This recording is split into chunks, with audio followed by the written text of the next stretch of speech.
Hello student, मैं Diksha. Welcome to my YouTube channel जिसमें हम पढ़ रहे हैं जनवरी 2023 के करंट अफेयर को, जो विजन आईएएस की मैगजीन पर आधारित है, जिसमें अभी तक हमने 4 मेजर टॉपिक को कंप्लीट कर लिया है। यह हमारा 5वां मेजर टॉपिक रहेगा इन्वायरमेंट के बारे में। पर्यावरण से संबंधित जनवरी माह में क्या समसामयिक घटना रही, उन सब के बारे में विस्तृत पर चर्चा करेंगे। चलिए तो पढ़ते हैं और पहला टॉपिक देखते हैं इसके अंतर्गत के ओजोन छिद्र का भरना, यह इसका पहला टॉपिक है। चलिए तो पढ़ते हैं किस तरीके से क्या इसमें दिया गया है। सबसे पहले तो देखते हैं, टॉपिक को स्टार्ट करने के पहले देखते हैं कि ओजोन छिद्र क्या होते हैं। ओजोन छिद्र के बारे में पढ़ लेते हैं कि ओजोन छिद्र क्या है और इनका किस तरीके से ये पर्यावरण को नुकसान पहुंचा रहे हैं, इन सब के बारे में पढ़ते हैं। सबसे पहले पढ़ते हैं कि ओजोन के बारे में। यह 3 ऑक्सीजन अणुओं परमाणुओं से बना एक अत्यधिक अभिक्रियाशील अणु होता है, जो मुख्य रूप से वायुमंडल के 2 क्षेत्रों में पाए जाते हैं, जिसमें ऊपरी वायुमंडलीय क्षेत्र होता है और दूसरा धरातलीय ओजोन। ऊपरी वायुमंडलीय क्षेत्र जो समतापीय मंडलीय ओजोन से लाभकारी ओजोन भी कहते हैं, जो सूर्य से आने वाली पराबैंगनी किरणों से जीवों की रक्षा करती है, तो ये ऊपरी वायुमंडल हुआ। दूसरी आती है धरातलीय ओजोन। धरातलीय ओजोन क्षोभ मंडलीय ओजोन और ऐसे हानिकारक ओजोन भी कहते हैं। इससे कई तरह की स्वास्थ्य संबंधी समस्याएं पैदा होती हैं और यह संवेदनशील वनस्पतियों एवं पारितंत्र को नुकसान भी पहुंचाती हैं। इसके संदर्भ में अब देखते हैं कि ओजोन क्षरण जो सबसे पहले 1900 दशक में पता चला था इसका, तो इसके बारे में किस तरीके से इसमें क्या क्रिया होती है उसके बारे में एक ओवरव्यू लेते हैं। ध्रुवीय ओजोन छिद्र के लिए वायुमंडल में 15 सबसे प्रचुर मात्रा में पाई जाने वाली तथा लंबी अवधि वाले तक बने रहने वाली क्लोरीन और ब्रोमीन युक्त रसायन उत्तरदायी होते हैं। यह ध्रुवीय समतापमंडलीय बादलों के निर्माण के साथ होता है। ध्रुवीय समतापमंडलीय बादल केवल अत्यधिक ऊंचाई पर व अद्भुत कम तापमान पर बनते हैं।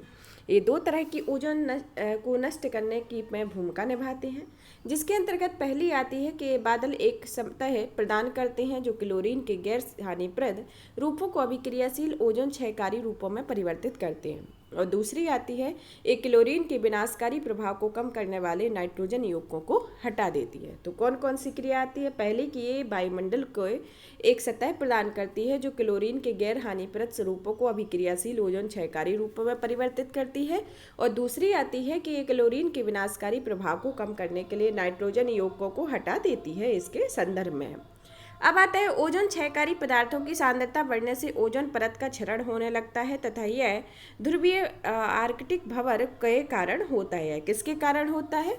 आर्कटिक वर्कटिक्स के कारण होता है। आर्कटिक क्षेत्र के बारे में पढ़ते हैं कि इसे सबसे पहले आर्कटिक क्षेत्र को 2011 में देखा गया था और यह वसंत ऋतु में घटित होता है। यह कब इसकी घटना होती है? जो आर्कटिक जो छिद्र है इसे वसंत ऋतु में होती है और इसे सबसे पहले 2011 में देखा गया था। आर्कटिक भंवर के बारे में पढ़ते हैं कि यह एक ठंडी हवाओं को आर्कटिक क्षेत्र में बाहर निकलने से रोकता है और इससे इस क्षेत्र में ओजोन क्षयकारी पदार्थों की सांद्रता बनी रहती है। यह आर्कटिक भंवर के संदर्भ में जो ओजोन क्षरण से संबंधित जो प्रमुख शब्दावली हैं इनके बारे में हमने देखा है। अब देखते हैं कि ओजोन परत क्षरण के कारण और प्रभाव के बारे में, जो सबसे इम्पोर्टेंट एनवायरनमेंट का सबसे इम्पोर्टेंट टॉपिक भी है। इसके क्षरण और प्रभाव के बारे में इसकी क्रिया को दिया गया है सबसे पहले कि ये चरण वाइज दी गई है कि जैसे पहले चरण जो होता है उसमें क्लोरोफ्लोरोकार्बन उत्सर्जन ओजोन परत तक पहुँचते हैं। दूसरा चरण आता है कि इसके अंतर्गत अभिक्रियाशील क्लोरीन परमाणु ओजोन अणुओं को विखंडित करते हैं और जिससे ओजोन परत का क्षरण होता है। तीसरा चरण आता है कि यह सूर्य की पराबैंगनी किरणें क्लोरोफ्लोरोकार्बन को विखंडित कर देती हैं, इससे ओजोन परत में क्लोरीन परमाणु विमुक्त हो जाते हैं। और चौथा चरण आता है कि इसके अंतर्गत अल्ट्रावायलेट किरणें अधिक मात्रा में पृथ्वी तक पहुंचती हैं जो जीवों के लिए हानिकारक होती हैं। तो इसके प्रक्षरण के कारण और प्रभाव के अंतर्गत इसको 4 चरणों में देखा कि एक तो पहला कि क्लोरोफ्लोरो उत्सर्जन ओजोन परत तक पहुंचते हैं, और इसी तरह के क्रम में यह चौथा क्रम की यह अधिक अल्ट्रावायलेट किरणें अधिक मात्रा में पृथ्वी पर पहुंचती हैं तथा यह जीवों के लिए हानिकारक होती हैं। इसके संदर्भ में ये है। अब आता है अंटार्कटिका छिद्र के बारे में। अंटार्कटिका का छिद्र यह अगस्त में विकसित होता है और नवंबर के अंत में समाप्त होता है। तो ये कब विकसित होता है? अगस्त में, और नवंबर के अंत में समाप्त हो जाता है। और इसके पहले पहली बार 1985 में इसका पता चला था। और ध्रुवीय समतापमंडलीय बादल जमे हुए हिम क्रिस्टल के बने होते हैं। ये क्रिस्टल अभिक्रियाओं के लिए एक सतह प्रदान करते हैं जिसके दौरान अंटार्कटिक समताप मंडल में क्लोरीन परमाणु विमुक्त होते हैं। इसके संदर्भ में अंटार्कटिका छिद्र के बारे में अब पढ़ते हैं कि यह सुर्खियों में के रहा है, उसके संदर्भ में पढ़ते हैं कि ये क्या किस तरीके से रहा है कि क्या है। तो इसमें पढ़ते हैं कि सुर्खियों के अंतर्गत आता है इसमें कि हाल ही में संयुक्त राष्ट्र द्वारा समर्थित एक रिपोर्ट जारी हुई है। यह रिपोर्ट ओजोन परत क्षरण की वैज्ञानिक आकलन 2022 के नाम से जारी हुई हो और इसमें कहा गया है कि ओजोन क्षेत्र अब धीरे धीरे भरने लगा है, अर्थात ओजोन परत का पुनर्भरण होने लगा है। अगले कुछ दशकों में इसके पूरी तरह से भर जाने का लक्ष्य प्राप्त कर लिया जाएगा। गौरतलब है कि हानिकारक रसायनों के उपयोग की चरणबद्ध समाप्ति में ऐसा संभव हो पा रहा है। तो यह ओजोन छिद्र के भरने के संदर्भ में है। अब देखते हैं इससे संबंधित अन्य तथ्यों के बारे में कि यह रिपोर्ट में उजागर किया गया है कि वर्ष 2022 में ओजोन क्षयकारी पदार्थों का स्तर 1980 में ओजोन क्षरण के पहले की स्थिति में आ गया है। यह स्तर पिछले 3 दशकों में धीमी गति से ही लेकिन निरंतर प्रगति के साथ मॉन्ट्रियल प्रोटोकॉल के चलते हासिल हुआ है और अंटार्कटिका के ऊपर वायुमंडल में ओडीएस की मात्रा में कमी की दर धीमी रही और इसके कारण बसंत ऋतु में ओजोन छिद्र का आकार बड़ा हो गया। रिपोर्ट के बारे में क्या मुख्य बिंदु हैं उनके बारे में पढ़ते हैं। इसमें आता है पहला पॉइंट कि यह report WMO, UNEP, NOAA, NASA, यूरोपीय आयोग के संयुक्त प्रयासों से जारी की जाती है। इस रिपोर्ट के मुख्य निष्कर्ष में आता है कि वर्ष 2018 के आकलन के बाद से वायुमंडल में लंबे समय तक बने रहने पर ओडीएस में से कुल क्षोभमंडलीय क्लोरीन और कुछ क्षोभमंडलीय ब्रोमीन दोनों की वायुमंडलीय सांद्रता में गिरावट आई है। और अध्ययन से पता चलता है कि मॉन्ट्रियल प्रोटोकॉल के अनुपालन के कारण ओडीएस के उत्सर्जन में होने वाली कमी इस शताब्दी के मध्य तक 0.5 से 1 डिग्री सेल्सियस के बराबर की ग्लोबल वार्मिंग से बचा जा सकता है। अध्ययन में यह संभावना व्यक्त की गई है कि ओजोन परत की मोटाई अंटार्कटिका में लगभग 2066 तक और आर्कटिक में 2045 तक 1980 के स्तर पर पहुंच जाएगी। यह एक संभावना को व्यक्त किया गया। रिपोर्ट को उजागर करने के संदर्भ में कुछ मुख्य चुनौतियां आई हुई हैं, जैसे उचित आकलन का अभाव, अस्पष्ट उत्सर्जन, ओजोन रिकवरी में असमानता, क्षेत्रीय वायुमंडल निगरानी में अंतराल और भू इंजीनियरिंग तकनीकें जैसे ओजोन परत स्टेटोस्फेरिक एरोसोल इंजेक्शन तकनीक के प्रभाव से अध्ययन से पता चलता है कि इससे अंटार्कटिका पर ओजोन क्षेत्र में वृद्धि हुई है और इसके कारण ओजोन परत का रिकवरी में देरी हो रही है। इसके संदर्भ में अब पढ़ते हैं मॉन्ट्रियल प्रोटोकॉल में किगाली संशोधन 2016 के बारे में। यह संशोधन के बारे में देखते हैं कि यह इसकी एक बेसलाइन दी गई है। इसका एक समूह के बारे में बताया गया है, जैसे A5 समूह जिसमें आते हैं Bharat, Iran, Pakistan, Iraq, GCC, इसमें गल्फ कंट्री शामिल होते हैं। इसमें मतलब किस तरीके से A1, A2, A3 और A5 तक के देश को कंट्री को बताया गया है, उन सब के बारे में एक डायग्राम के बेसिस पे इसको दिखाया गया है। अब पढ़ते हैं कि ओजोन छिद्र को कम करने के लिए उठाए गए कदमों के बारे में कि किस संस्था ने या कौन से प्रोटोकॉल के तहत कौन से इसके ओजोन छिद्र को कम करने के लिए क्या उपाय किए गए हैं, उनके संदर्भ में एक ओवरव्यू लेते हैं, जिसमें पहले नंबर पर आता है वियना कन्वेंशन और मॉन्ट्रियल प्रोटोकॉल। वियना कन्वेंशन जो 1985 में हुआ और मॉन्ट्रियल प्रोटोकॉल जो 1987 में हुआ। इस पहलू का उद्देश्य दुनिया भर में ओजोन का क्षयकारी पदार्थों के उत्पादन और खपत में कमी लाते हुए अंततः इनको पूरी तरह से समाप्त करना है, जिससे ओजोन परत के क्षरण को ठीक किया जा सके और इनके कार्यान्वयन 1986 से 2016 के बीच उपयुक्त पदार्थों के उत्पादन और खपत में 98% की अधिक की कमी आई है। अब आता है ओजोन फंड 1990 के बारे में। ओजोन फंड 1990 यह की स्थापना 1990 में की गई थी। इसकी स्थापना विकासशील देशों को ओजोन क्षयकारी पदार्थों के उपयोग को समाप्त करने के लिए उनके प्रयासों में मदद करने के लिए की गई थी और मॉन्ट्रियल प्रोटोकॉल 2016 का किगाली संशोधन का उद्देश्य हाइड्रोक्लोरोफ्लोरोकार्बन के उत्पादन और उपभोग में कटौती करके उसे चरणबद्ध तरीके से समाप्त करना होता है। ओजोन परत का शून्य नकारात्मक प्रभाव डालने के लिए हाइड्रोफ्लोरोकार्बन का उपयोग वर्तमान में हाइड्रोक्लोरोफ्लोरोकार्बन और क्लोरोफ्लोरोकार्बन के स्थान पर किया जाता है और हालांकि HFC शक्तिशाली ग्रीन हाउस गैसें होती हैं। किगाली संशोधन के बाद मॉन्ट्रियल प्रोटोकॉल ग्लोबल वार्मिंग से निपटने वाली और अधिक शक्तिशाली साधन बन गए हैं। भविष्य के लिए चुनौतियां, जैसे कुछ सिफारिशें की गई हैं। मैं जो रिपोर्ट प्रकाशित की है उसके अंतर्गत कुछ सिफारिशें की गई हैं, जिसके अंतर्गत पहली सिफारिश आती है कि मिथाइल ब्रोमाइड के उत्सर्जन को समाप्त करके मध्य अक्षांशों में क्लोरीन यौगिकों की उपस्थिति संबंधी 1980 के स्तर में 2 वर्ष पहले ही प्राप्त किया जा सकता है। हालांकि वर्तमान में कुछ शर्तों के तहत मिथाइल ब्रोमाइड के उपयोग की अनुमति है। अब आता है 2023 से 2070 के भी दौरान मानव जनित N2O उत्सर्जन में औसतन 3% की कमी से इस अवधि के दौरान औसतन वार्षिक ग्लोबल टोटल कॉलम ओजोन में लगभग 0.5 डॉक्सन यूनिट्स की वृद्धि हुई है। टोटल कॉलम ओजोन वह होता है जो वायुमंडल में ऊर्ध्वाधर या लंबवत क्षेत्र में वायुमंडलीय ओजोन की कुल क्षमता या कुल मात्रा का मापक होता है। हाइड्रोक्लोरोमीथेन की प्रधानता वाले वायुमंडल में बहुत कम समय तक बने रहने वाले मानव जनित क्लोरीन पदार्थों का उत्सर्जन बढ़ता जा रहा है। इसके परिणाम स्वरूप ओजोन का क्षरण हो रहा है, इसलिए इसे चरणबद्ध तरीके से समाप्त करने की आवश्यकता है। क्लोरोफ्लोरोकार्बन, हाइड्रोक्लोरोफ्लोरोकार्बन के भावी उत्सर्जन से कमी हेतु आकलन और निगरानी के लिए क्षेत्रीय अंतराल को दूर करने की आवश्यकता है। इससे संबंधित भविष्य के लिए संभावनाएं है या अपॉर्चुनिटी उस तरीके से दी गई है। इसको निष्कर्ष के रूप में देखते हैं कि ओजोन क्षरण को रोकना न केवल पृथ्वी के पर्यावरण की रक्षा के लिए महत्वपूर्ण है, बल्कि इसकी जैव विविधता की रक्षा के लिए भी जरूरी है। ओजोन क्षरण और जलवायु परिवर्तन के बीच जटिल परस्पर संबंध का अधिक वैज्ञानिक तरीके से अध्ययन करने और इसे समझने की आवश्यकता होती है, और इससे प्रभावी और सामूहिक नीतिगत उपयोग को निर्धारित करने में मदद मिलती है। इसके संदर्भ में अब आता है क्लाउड फॉरेस्ट एसेट्स के बारे में। सुर्खियों में क्यों? हाल ही में अर्थ सिक्योरिटी द्वारा क्लाउड फॉरेस्ट एसेट्स फाइनेंस ए वैल्यूएबल नेचर बेस्ड सॉल्यूशन शीर्षक एक रिपोर्ट जारी की गई।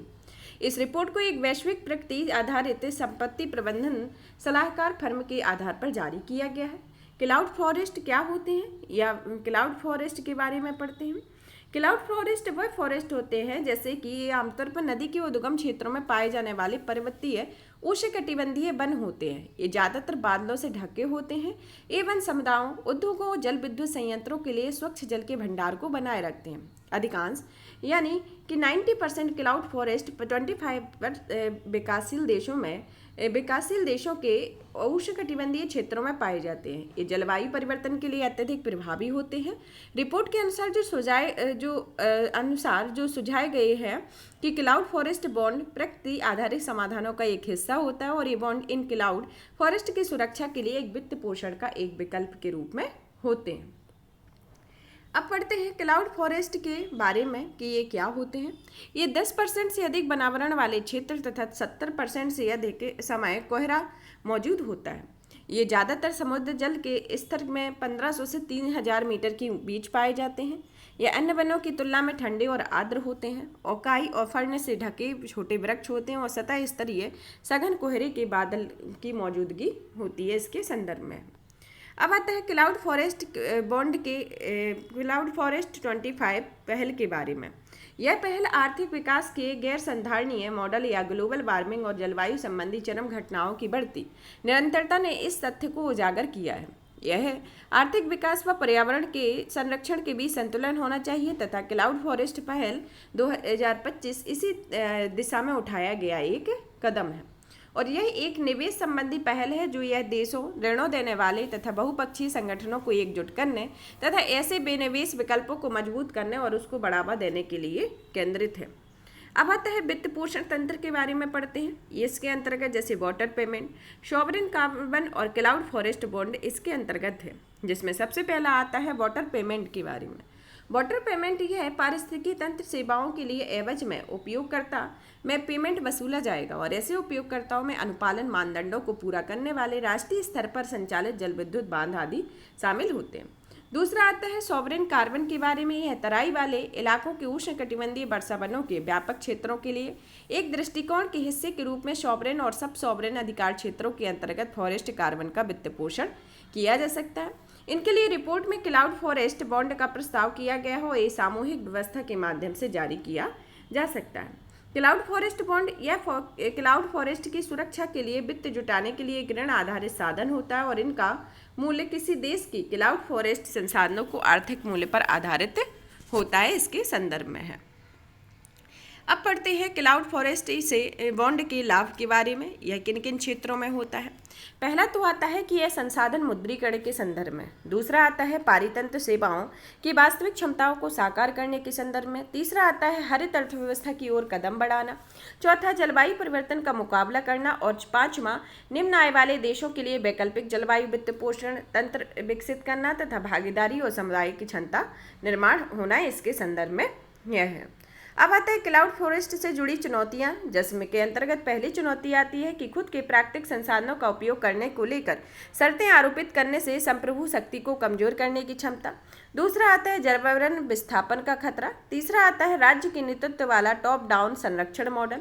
चौथा आता है आर्थिक दृष्टि से किसी देश के प्राकृतिक संसाधनों के एक आयामी आकलन के कारण एकांगी विश्लेषण। पांचवा आता है कॉर्पोरेट नौकरशाही राजनीतिक गठजोड़ के निर्माण से नव उपनिवेशवाद साम्राज्यवाद संबंधी खतरा होता है, इसके संदर्भ में। अब आता है प्रकृति आधारित समाधान के बारे में पढ़ते हैं, या एनबीएस। प्रकृति आधारित समाधान या एनबीएस, यह एक प्रकृति आधारित समाधान पारिस्थितिक तंत्र के संरक्षण, संधारणीय प्रबंधन और पुनरुद्धार के लिए कार्यवाही होता है। ये जलवायु परिवर्तन में मानव स्वास्थ्य, खाद्य और जल संरक्षण, आपदा जोखिम में कमी जैसी सामाजिक चुनौतियों को प्रभावी ढंग से व अनुकूल रूप से संबोधित करना होता है। यह एक साथ मानव कल्याण और जैव विविधता संबंधी लाभ प्रदान करते हैं। वे लोगों को सुरक्षा करने, अवसंरचना का अनुकूलन करने और एक स्थिर जैव विविधता से युक्त भविष्य की रक्षा के लिए प्रकृति व स्वस्थ पारिस्थितिक तंत्र की शक्ति का लाभ उठाते हैं। अब आता है जलवायु परिवर्तन से निपटने के लिए एनबीएस जैसे सहायक क्रियाएं आती हैं, उसके अंतर्गत दूसरा आता है पारिस्थितिकी प्रणालियाँ। तीसरा आता है जलवायु संबंधित पारिस्थितिकी तंत्र सेवाएं और अयोग्य जलवायु संबंधित परिणाम इसके अंतर्गत आते हैं, जैसे कार्य क्षमता का बनाए रखना और इसमें जो वन घास के मैदान, मैंग्रोव, झीलें आती है पारिस्थितिकी प्रणाली में। जलवायु से संबंधित में आते हैं जैसे कार्बन भंडारण, CO2 कार्बन भंडारण, CO2 मृदा में, तूफान महोर्मी में कमी, बाढ़ जल प्रतिधारण। इसी तरह आपने योग्य जलवायु संबंधी परिणाम में जैसे CO2 मेथेनॉल की मात्रा में कमी आई हो और इसका परिवर्जन और परिचालन किया गया। अब आता है प्रकृति आधारित समाधान के संदर्भ में। प्रकृति आधारित समाधान में पहले पुनरुद्धार होता है, फिर प्रसंग या विशिष्ट के रूप में उसकी अवसंरचना होती है, प्रबंधन होता है, संरक्षण होते हैं, जिसके अंतर्गत सामाजिक चुनौतियाँ ये दिए गई हैं। किस किस क्षेत्रों में कौन कौन सी सामाजिक चुनौतियाँ हैं इसके अंतर्गत दिया गया है। अब आता है प्रकृति आधारित समाधान के लाभ कौन कौन से हैं, जैसे समन, अनुकूलन और लचीलापन। समन वह होता है जो प्रकृति आधारित समाधान पेरिस जलवायु लक्ष्यों को प्राप्त करने के लिए 2030 तक आवश्यक 37% समन लक्ष्य पूरा करने में मदद कर सकते हैं। दूसरा आता है अनुकूलन, जो जलवायु के प्रति संवेदनशील कृषि भूजल को बचाने और खाद्य सुरक्षा प्राप्त करने में मदद कर सकते हैं। और तीसरा आता है लचीलापन, या हाल ही में शुरू की गई मिस्टी या mangrove initiative for shore line habitat and tangible income. तटीय समुदायों को आय के अवसर प्रदान करने के साथ साथ मैंग्रोव का उपयोग करके चक्रवात और सुनामी के खिलाफ लचीलापन बनाने में मदद करती है, इसके संदर्भ में। अब आता है प्रकृति आधारित समाधानों में वर्तमान में वित्त पोषण किस किस क्षेत्र में किया जा रहा है, जैसे कि IUCN अनुदान तंत्र। यह एक ऐसा अनुदान तंत्र होता है जो ग्लोबल इकोसिस्टम आधारित अनुकूलन fund, blue natural capital financial facility, सब नेशनल क्लाइमेट फाइनेंशियल इनिशिएटिव और नेचर प्लस एक्सीलेटर फंड के अंतर्गत आता है। फिर दूसरा आता है संयुक्त राष्ट्र अनुदान तंत्र। यह एक ऐसा अनुदान तंत्र होता है जो नेटवर्क और for grinning the financial system, net zero assets owner alliance, green climate fund, UNFCCC के तहत अनुकूलन कोष होता है। इसके अंतर्गत अन्य विकल्प में आता है आसियान इंफ्रास्ट्रक्चर फंड के तहत ग्रीन इंफ्रास्ट्रक्चर फाइनेंशियल फैसिलिटी होती है। UNEP के अनुसार जलवायु, जैव विविधता और भूमि क्षरण लक्ष्य तब तक पहुंच से बाहर रहेंगे जब तक कि प्रकृति आधारित समाधानों में निवेश 2025 तक $384 बिलियन अमेरिकी डॉलर तक नहीं पहुंच जाता है, इसके संदर्भ में।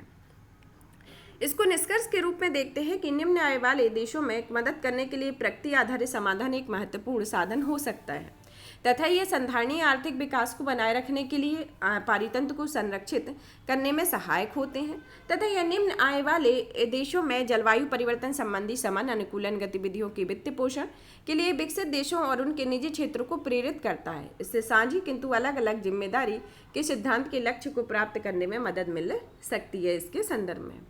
अब आता है वन्य जीव संशोधन अधिनियम, संरक्षण संशोधन अधिनियम 2022। इसके संदर्भ में सबसे पहले पढ़ते हैं कि वन्य जीव संरक्षण अधिनियम कब आया, सबसे पहली बार कब आया और इसकी हिस्ट्री के बारे में देखते हैं।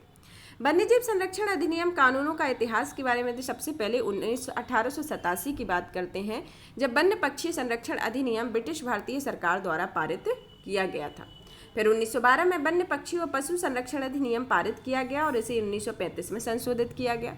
1927 में भारतीय वन अधिनियम पारित किया गया और इसके तहत अभयारण्यों की स्थापना की गई और आरक्षित वनों में शिकार करने की सीमाओं के लिए नियम निर्धारित किए गए। अब आता है 1972 में वन्य जीव संरक्षण अधिनियम पारित किया गया और 1976 में वन व वन्य प्राणियों के संरक्षण राज्य सूची की समवर्ती सूची में समवर्ती सूची में डाल दिए गए। सबसे पहले पढ़ते हैं वन्यजीव संरक्षण अधिनियम 1972 के बारे में। यह अधिनियम देश की पारिस्थितिकी व पर्यावरणीय सुरक्षा सुनिश्चित करने की दृष्टि से वन्य प्राणियों, पक्षियों और पादपों को संरक्षण प्रदान करता है। यह राज्य को 4 श्रेणियों के तहत संरक्षित घोषित करने का अधिकार होता है। इसके अंतर्गत 4 श्रेणियां आती हैं, जैसे राष्ट्रीय उद्यान, वन्य जीव अभ्यारण्य, सामुदायिक रिजर्व और संरक्षण रिजर्व आता है। अधिनियम के तहत कुछ महत्वपूर्ण निकाय शामिल हैं, जैसे राष्ट्रीय वन्यजीव बोर्ड, दूसरा आता है राष्ट्रीय बाघ प्राधिकरण और तीसरा आता है केंद्रीय चिड़ियाघर प्राधिकरण। इसमें विशेष रूप से संरक्षित पादपों और विशेष रूप से संरक्षित प्राणियों, पीड़ित प्रजातियों के लिए 6 अनुसूचियां शामिल होती हैं और ये अनुसूचियां वनस्पतियों और प्राणियों के वर्गों में संरक्षण देती, अलग अलग श्रेणी में संरक्षण प्रदान करती हैं। अब वन्यजीव संरक्षण अधिनियम 1972 के तहत संरक्षित क्षेत्रों की श्रेणियां, जैसे राष्ट्रीय उद्यान, वन्य जीव अभ्यारण्य और सामुदायिक रिजर्व या संरक्षण रिजर्व आते हैं, जिसमें राष्ट्रीय उद्यान वे उद्यान होते हैं जो या अभ्यारण्य होते हैं। अभ्यारण्य के भीतर तथा बाहर स्थित किसी क्षेत्र को राज्य सरकार राष्ट्रीय उद्यान के रूप में गठित करने के लिए अधिसूचित करती है। इसमें राज्य के मुख्य वन्यजीव वार्डन द्वारा प्रदान की गई अनुमति के अलावा राष्ट्रीय उद्यान में किसी भी प्रकार की मानव गतिविधियों की प्रतिबंधित होती हैं। वन्यजीव अभ्यारण्य के बारे में यह किसी भी क्षेत्र में या प्रादेशिक जल के अलावा जो राज्य सरकार को अभ्यारण्य के रूप में गठित करने के लिए अधिसूचना जारी कर सकती है, या कुछ प्रतिबंधों के साथ मानव गतिविधियों को भी अनुमति होती है। फिर आता है सामुदायिक रिजर्व या संरक्षण रिजर्व के बारे में। एक ऐसे क्षेत्र होते हैं जो स्थापित राष्ट्रीय उद्यानों, वन्य जीव अभ्यारण्य व रिजर्व और संरक्षित वनों के मध्य बफर जोन या उनको जोड़ने वाले क्षेत्र और प्राणियों की प्रवास हेतु गलियारों के रूप में कार्य करते हैं। इसके संदर्भ में अब पढ़ते हैं यह सुर्खियों में क्यों रहा। सुर्खियों में हाल ही में वन्यजीव संशोधन अधिनियम 2022 में को अधिनियमित किया गया है। यह वन्यजीव संरक्षण अधिनियम 1972 में संशोधन करता है और इसका उद्देश्य कानूनी संरक्षण के तहत अधिक प्रजातियों को शामिल करना है। इसके संदर्भ में मतलब 1972 के अधिनियम में संशोधन करके 2022 में अधिनियमित किया गया और जिसका उद्देश्य कानूनी संरक्षण के तहत अधिक प्रजातियों को शामिल करने के संदर्भ में किया गया। इससे संबंधित तथ्य में आते हैं कि वन्यजीव संरक्षण 2022 के संदर्भ में क्या क्या उद्देश्य हैं। जैसे कि पहला उद्देश्य आता है कि संरक्षित क्षेत्रों को बेहतर करना, बेहतर प्रबंधन करने तथा वन्यजीवों को संरक्षण और रक्षा करना। दूसरा आता है वन्यजीवों और वनस्पतियों की लुप्तप्राय प्रजातियों के अंतर्राष्ट्रीय व्यापार पर अभिसमय के प्रावधानों को लागू करना होता है। अब आता है संशोधित अधिनियम 2022 के प्रमुख प्रावधान के अंतर्गत आता है, प्रमुख प्रावधान में आता है पहला प्रावधान, साइट्स के कार्यान्वयन के लिए नया अध्याय जोड़ा जाना। यह प्राधिकरणों का पदनाम केंद्र सरकार के लिए निम्नलिखित नामित करेगी, जिसमें पहला आएगा प्रबंधन प्राधिकरण, दूसरा आएगा वैज्ञानिक प्राधिकरण। प्रबंधन प्राधिकरण के अंतर्गत अनुसूचित नमूनों के व्यापार के लिए परमिट और प्रमाण पत्र जारी करने के लिए उत्तरदायी होगा और वैज्ञानिक प्राधिकरण के अंतर्गत व्यापार किए जा रहे नमूने के अस्तित्व पर प्रभाव से संबंधित पहलुओं पर प्रबंधन प्राधिकरण को परामर्श देना होगा। यह इसके संदर्भ में। अब साइट्स के अनुसार इसमें क्या स्पेशलिटी रही। जैसे साइट्स के अनुसार प्रबंधन प्राधिकरण किसी नमूने के लिए पहचान चिन्ह का उपयोग कर सकते हैं। पहचान चिन्ह में संशोधन करना और हटाना से प्रतिबंधित कर दिया गया। अनुसूचित जीवों के जीवित नमूने रखने वाले लोगों के प्रबंधन प्राधिकरण से पंजीकरण प्रमाण पत्र प्राप्त करना होगा।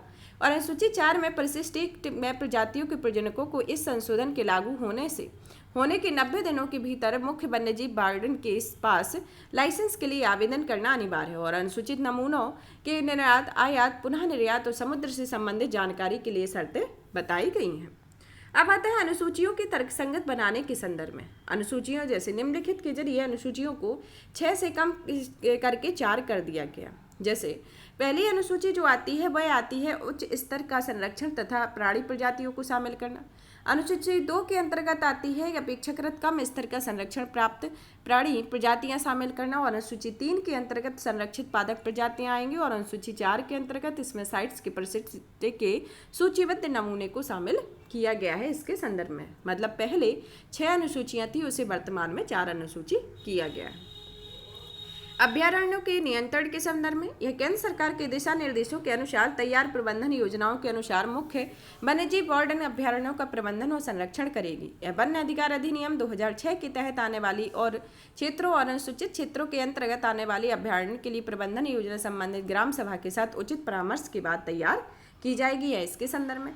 जैसे जुर्माने की वृद्धि में जैसे 25,000 का सामान्य जो उल्लंघन करने पर 25,000 से 1 लाख रुपए कर दिया गया है, और विशेष रूप से संरक्षित जीवों के मामले में जुर्माना 10,000 से बढ़ाकर 25,000 कर दिया गया। जीवित हाथी के लिए छूट के संदर्भ में धारा 43 में कुछ अनुमति दी गई है। जैसे कि केंद्र सरकार द्वारा निर्धारित शर्तों के अनुसार हाथियों की स्वामित्व का प्रमाण पत्र रखने वाले लोगों को धार्मिक या किसी उद्देश्य के लिए जीवित हाथियों के स्थानांतरण या एक जगह से दूसरी जगह पर ले जाने की अनुमति होगी इसके संदर्भ में। अब आता है कैप्टिव जीवों को सौंपने के लिए नई धारा जैसे 42A को किया गया है। कैप्टिव जीवों या जीवो उत्पादों के स्वामित्व का प्रमाण पत्र रखने वाले कोई भी व्यक्ति स्वेच्छा से उन्हें मुख्य वन्यजीव वार्डन को सौंप सकता है, और कैप्टिव जीवों या जीवों उत्पादों को सौंपने वाले व्यक्ति को कोई मुआवजा नहीं दिया जाएगा, क्योंकि इसे राज्य सरकार की संपत्ति माना जाएगा। अब आता है कुछ प्रतिबंधों की ढील की गई है, जिसमें वन्य जीवों के पर्यावास पर कोई प्रतिकूल प्रभाव ना डाले फिल्म निर्माण के लिए अभ्यारण्य में प्रवेश करने या रहने की अनुमति दी जा सकती है, और कुछ गतिविधियों जैसे कि स्थानीय समुदायों द्वारा पालतू पशुओं को चराना और उन्हें ले जाना, पेयजल और घरेलू कार्य हेतु जल का वैध उपयोग आदि अभ्यारण्य में प्रतिबंधित नहीं हो, और इसके लिए किसी भी प्रकार के परमिट की आवश्यकता नहीं होगी। इसके अन्य प्रावधान में देखते हैं कि इसमें कहा गया है कि केंद्र सरकार के आक्रामक विदेशी प्रजातियों तथा आयात व्यापार लोगों और अपने पास रखने या प्रसार को विनियमित करने से प्रतिबंधित करने का अधिकार है, और यह मुख्य वन्यजीव वार्डन या अधिकृत अधिकारी को सूचित किए बिना अभ्यारण्य के 10 किलोमीटर के दायरे में रहने वाले किसी भी व्यक्ति को दिए जाने वाले किसी भी हथियार के लाइसेंस में नवीनीकरण नहीं किया जाएगा, और राज्य वन्यजीव बोर्ड को एक स्थायी समिति गठित करने की अनुमति प्रदान की गई है इसके संदर्भ में। नए अधिनियम से जुड़ी चिंताओं के संदर्भ में देखते हैं, जैसे कि हाथियों का व्यापार। हाथियों के व्यापार के संदर्भ में वर्ष 2022 में अधिनियम के पहले बंदी या कैप्टिव हाथी को केवल विरासत के माध्यम से प्राप्त किया जा सकता था। वर्तमान में संशोधित अधिनियम में हाथियों को खुले क्रय विक्रय का प्रावधान करता है और वन्यजीव संरक्षण के लिए उद्देश्य के विपरीत है। इसके अंतर्गत मौजूदा कानून में हाथियों के वाणिज्य के व्यापार पर प्रतिबंध किया गया, और इसमें जीवित हाथियों का व्यापार गुप्त करने की संभावना बढ़ती है, क्योंकि व्यापारी 2003 के संशोधन से बचने के लिए उपहार के रूप में वाणिज्यिक सौदों को अंजाम देने में शुरू कर सकते हैं। जैसे वर्ष 2003 में WLPA की धारा 3 के तहत संबंधित मुख्य वन्यजीव वार्डन की अनुमति के बिना सभी कैप्टिव वन्यजीवों को व्यापार और राज्य की सीमाओं के पार किसी भी हस्तांतरण पर प्रतिबंध लगा दिया गया था, और वर्तमान संशोधन के तहत किसी अन्य उद्देश्य का दायरा हाथी का व्यापार करने वालों का एक विकल्प प्रदान करता है। इससे वन्य जीवों की अवैध रूप से पकड़ने वाली घटनाओं में भी वृद्धि होगी। इसके परिणाम स्वरूप कानून के उद्देश्य को विफल होने की आशंका है। अब आता है बर्मिन की घोषणा पर। बर्मिन की घोषणा पर केंद्र का नियंत्रण बना हुआ है। जैसे इस संबंध में प्रमुख चिंता इस बात को लेकर है कि किसी भी जीवों को बर्मिन के रूप में कैसे वर्गीकृत किया जाता है। पिछले साल जंगली सूअरों को बर्मिन घोषित करने के लिए केरल के अनुरोधों को पर्यावरण, वन और जलवायु परिवर्तन मंत्रालय द्वारा बार बार अस्वीकार कर दिया गया था। अब संघवाद के सिद्धांतों के विरुद्ध, जैसे संघवाद के सिद्धांतों के विरुद्ध में क्या किया गया है कि इसे वन्य जीवों, पशुओं तथा पक्षियों को संरक्षण की समवर्ती सूची का विषय है। यह वर्ष 2022 के अधिनियम मुख्यमंत्रियों की अध्यक्षता वाली राज्य वन्यजीव बोर्ड को निष्क्रिय करता है, और इसकी बजाय यह अधिकतम 10 नामित सदस्यों के साथ वन मंत्री की अध्यक्षता में वन्यजीव बोर्ड को स्थायी समिति के स्थापित करने का प्रावधान करता है। इसके संदर्भ में इसमें साइट्स के बारे में भी देख लेते हैं। साइट्स क्या है? इसका उद्देश्य यह सुनिश्चित करना होता है कि यह वन्य जीवों और वन्य वनस्पतियों के नमूनों का अंतर्राष्ट्रीय व्यापार उनके अस्तित्व में खतरे में ना डाले, उसके संदर्भ में। और इसमें टोटल 184 सदस्य पक्षकार हैं। अधिनियम के जो बनाया गया उसके संदर्भ में महत्व, जैसे कि साइट्स को लागू करते हुए इस कानून के तहत संरक्षित प्रजातियों की संख्या में वृद्धि करना, वनवासियों की भागीदारी सुनिश्चित करना और स्पष्टता लाने के लिए अनुसूचियों को युक्तिसंगत बनाना है इसके संदर्भ में। अब आता है, पढ़ते हैं आगे की राय, मतलब कि भविष्य के लिए क्या क्या हो सकता है। हाथियों के लिए स्वामित्व को प्रमाणित करने की आवश्यकता है तथा भारत में बंदी दशाओं में हाथियों की संख्या 2600 से 2700 के बीच है, जबकि केवल 1251 स्वामित्व प्रमाण पत्र ही जारी किए गए हैं। संघवाद के सिद्धांत को बनाए रखना, जैसे कि प्रबंधन और वैज्ञानिक प्राधिकरणों को संघवाद के मजबूत सिद्धांतों को ध्यान में रखना चाहिए और इसके अलावा राज्य सरकारों की रचनात्मक भागीदारी सुनिश्चित करने की आवश्यकता होती है। अधिक शोध करने के संदर्भ में इसमें संरक्षण योजना में अनुसंधान और वैज्ञानिक जानकारी को बेहतर रूप में शामिल करने के लिए प्रोत्साहित करने की आवश्यकता होती है।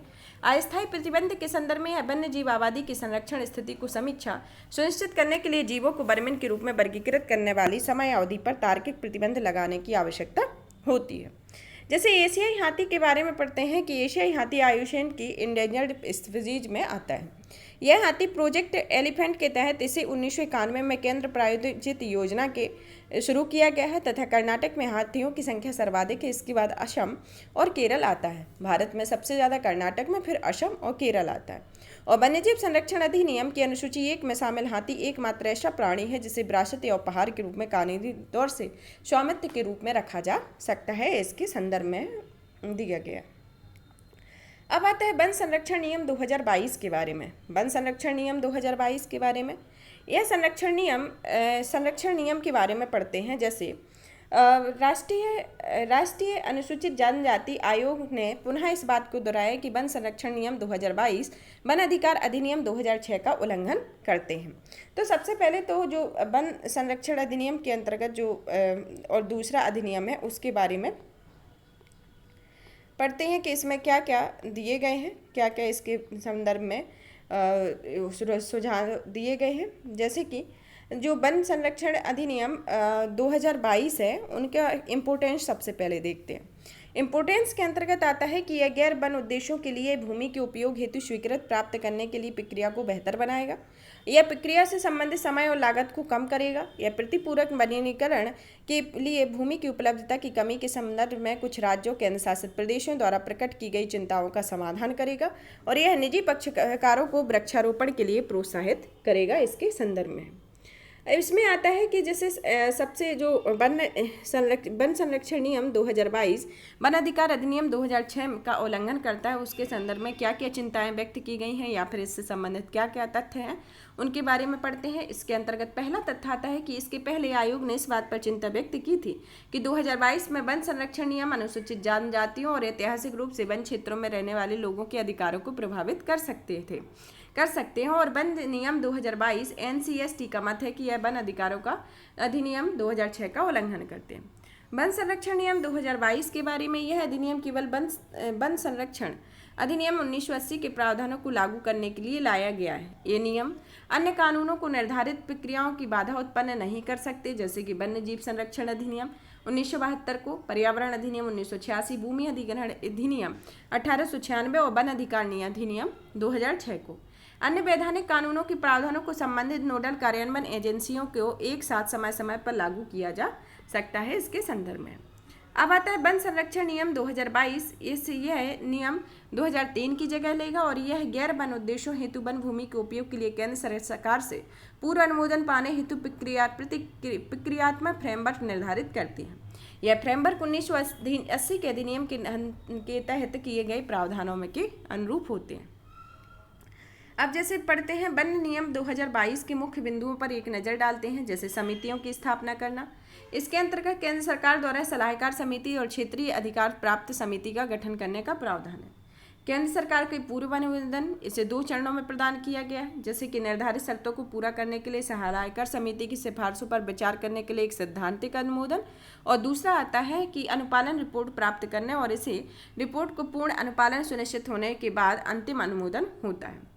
फिर आता है प्रतिपूरक वनीकरण के संदर्भ में, यह नियमों का उद्देश्य प्रतिपूरक वनीकरण के लिए भूमि की उपलब्धता को आसान बनाना होता है। इसके संदर्भ में है मान्यता प्राप्त प्रतिपूरक वनीकरण और भूमि बैंक के सृजन के संदर्भ में है कि केंद्र शासित प्रदेश प्रतिपूरक वनीकरण के उद्देश्य से वन विभाग की प्रशासनिक नियंत्रण के अधीन भूमि बैंक का सृजन कर सकते हैं। अब वन संरक्षण नियम 2022 से संबंधित मुद्दे कौन कौन से हैं? पहला मुद्दा आता है वन अधिकार संरक्षण अधिनियम 2006 में विरोधाभास। यह अधिनियम वर्ष 2006 के कानून के तहत सरकार को अपनी पारंपरिक भूमि पर परियोजना की अनुमति देने से पहले वनवासियों की पूर्व और सूचित सहमति लेना अनिवार्य है, इसके संदर्भ में है। इसके अंदर कुछ जिम्मेदारियां जो होती हैं, जो केंद्र सरकार के मामले में आदेश पढ़ने की जिम्मेदारी प्राप्त करने देने की जिम्मेदारी राज्य सरकार को दी गई है, जैसे कि वन भूमि को रिजर्व की श्रेणी से हटाने की, वन भूमि को गैर वन उद्देश्य हेतु उपयोग करना और वन भूमि के पट्टे पर देने के संदर्भ में है। प्रतिपूरक वनीकरण से जुड़े मुद्दे जैसे कि किसी भी व्यवहारिक समय सीमा में नया वृक्षारोपण या वनीकरण, परिपक्व वनों द्वारा प्रदान किए गए कार्बन स्टॉक और अन्य पारिस्थितिकी तंत्र सेवाओं की नुकसान की भरपाई नहीं कर सकता है, इसके संदर्भ में। निष्कर्ष के रूप में देखते हैं कि वनों में निवास करने वाले समुदायों, नागरिक समाज और संगठनों, सरकारी एजेंसियों के बीच मजबूत साझेदारी का निर्माण करना महत्वपूर्ण है, इसके संदर्भ में। अब आता है मानव वन्यजीव संघर्ष के बारे में, ह्यूमन वाइल्ड लाइफ कॉन्फ्लिक्ट के बारे में पढ़ते हैं। हाल ही में नियंत्रण और महालेखा परीक्षक की रिपोर्ट में कहा गया है कि यह पिछले 4 वर्षों में रेलगाड़ियों से टकराने के चलते 63,077 जीवों की मृत्यु हुई है, उसके संदर्भ में इस रिपोर्ट के बारे में पढ़ते हैं। इस रिपोर्ट में 2017 और 18 और 2020-21 के आंकड़ों का विश्लेषण किया गया, जिसके अंतर्गत कहा गया है कि इसमें मानव रहित रेलवे क्रॉसिंग इन जीवों की मौत का कारण प्रमुख रहा है और इसमें ट्रेनों से टकराकर जीवों की मौतों को रोकने के लिए रेल मंत्रालय द्वारा जल्दी दिशा निर्देशों को अभी तक लागू नहीं किया गया। वन्यजीव संघर्ष के बारे में पढ़ते हैं। यह एक ऐसी स्थिति होती है जब वन्यजीवों को मौजूदगी तथा व्यवहार मानव हितों और जरूरतों के लिए वास्तविक तथा कथित रूप से प्रत्यक्ष और लगातार खतरे में पैदा करते हैं। इसके कारण अक्सर लोगों को समूहों के बीच वन्यजीवों के प्रति नकारात्मक धारणा घर कर लेती है, जिसके चलते लोगों और उनके वन्यजीवों पर इस नकारात्मक प्रभाव पड़ता है। इससे वन्यजीवों पर नकारात्मक रूप से प्रभावित होते हैं और इनके बदले की भावना में वन्यजीवों की हत्याएं करने की घटनाएं देखी जाती हैं। जैसे भारत में स्थिति इस रिपोर्ट के अनुसार देखते हैं 2018 और 2019 और 2020-21 के विश्लेषण के आधार पर देखते हैं कि 222 हाथियों की मौत बिजली के करंट से हुई है तथा 45 हाथी ट्रेनों से टकराकर मरे और 29 शिकारियों द्वारा मार दिए गए, इसके संदर्भ में है। फिर वन्यजीव संरक्षण के अंतर्गत वन्यजीव संघर्ष के अंतर्गत क्या क्या कदम उठाए गए हैं, जैसे राष्ट्रीय पहल और कानूनी कदम कौन कौन से हैं। राष्ट्रीय पहलों के अंतर्गत आता है कि इसमें राष्ट्रीय वन्यजीव बोर्ड की स्थायी समिति ने देश में मानव वन्यजीव संघर्ष के प्रबंधन के लिए परामर्श को मंजूरी दी गई है। इसके अंतर्गत नीतिगत कदम उठाए गए हैं, जिसमें कहा गया है कि राष्ट्रीय वन्यजीव योजना 2002 से 2016 में बेहतर मानव वन्यजीव के संबंध के प्रबंधन के लिए संरक्षण रिजर्व और सामुदायिक रिजर्व की 2 अवधारणाएं प्रस्तुत की हैं। इसके अलावा केवल वन्यजीव पर्यावरण के एकीकृत विकास के लिए राज्य सरकार को वित्तीय सहायता प्रदान कर रहा है। अब आता है कानूनी कदम में कि भारतीय वन अधिनियम वन्यजीवों को बेहतर प्रबंधन के लिए संरक्षित वनों और आरक्षित वनों की स्थापना का प्रावधान करता है।